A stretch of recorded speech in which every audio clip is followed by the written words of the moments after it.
Russia warns of dangerous escalation over Syria. Russia has warned the U.S. that launching airstrikes in response to a suspected chemical attack in Syria could spark a war between the two countries. The immediate priority is to avert the danger of war, Moscow's UN ambassador Vassily Nebenzia said on Thursday. He accused Washington of putting international peace at risk and said the situation was very dangerous. Western powers are thought to be preparing for strikes, but Russia, a Syrian ally, opposes such action. "We cannot exclude any possibilities, unfortunately," Mr. Nebenzia told reporters after a private meeting of the UN Security Council in New York. He said there was a heightened danger of escalation because of the Russian military presence in Syria. Senior Russian figures, including the head of the military, have warned that U.S. missiles will be shot down and their launch sites targeted if Russian personnel come under threat. Mr. Nebenzia also called for the UN Security Council to meet again on Friday to discuss the possibility of Western military action. The White House says it is continuing to assess intelligence and talk to its allies on how to respond. Meanwhile, the Organization for the Prohibition of Chemical Weapons, OPCW, says experts are traveling to Syria and will start investigations on Saturday. The call for action comes after a suspected chemical attack on the rebel-held town of Douma in the eastern Ghouta on Saturday, which killed dozens of people, according to opposition activists, rescue workers and medics. Chemical weapons attacks are suspected to have taken place in Syria before. Last year, the U.S. launched a retaliatory strike against one said to have taken place in Khan Sheikh Haoun.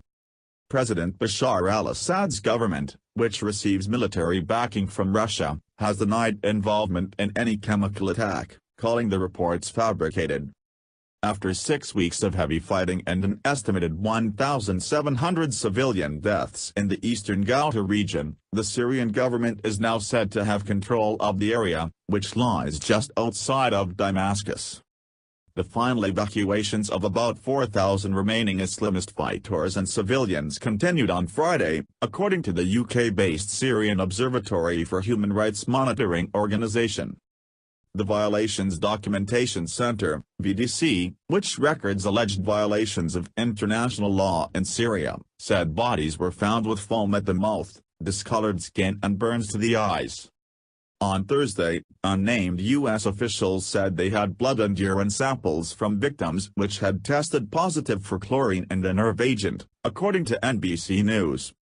The U.S. ambassador to the UN, Nikki Haley, told the network, "We definitely have enough proof, but now we just have to be thoughtful in our action." French President Emmanuel Macron also said he had proof that the Syrian government had attacked Douma with chemical weapons, without giving further details. In the UK, cabinet ministers agreed that it was highly likely the Assad regime was responsible for the alleged attack and said the use of chemical weapons must not go unchallenged. During a phone call late on Thursday, UK Prime Minister Theresa May and US President Donald Trump agreed on the need to deter chemical weapon use in Syria.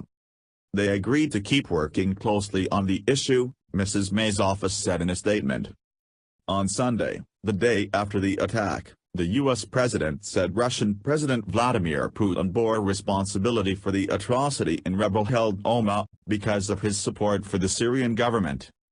Mr. Trump, who has cancelled a planned trip abroad, has been canvassing support for strikes from the leaders of France and the UK.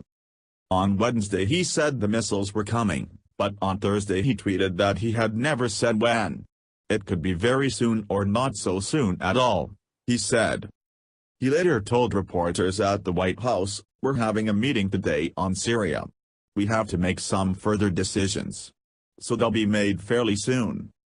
Also on Thursday, U.S. Secretary of Defense Jim Mattis told a congressional panel, "I believe there was a chemical attack and we are looking for the actual evidence." Russia has described the reports of a chemical attack as a provocation designed to justify Western intervention. President Vladimir Putin said on Wednesday that he hoped common sense would prevail and that the situation would stabilize. He added that Russia would keep all its international obligations in full.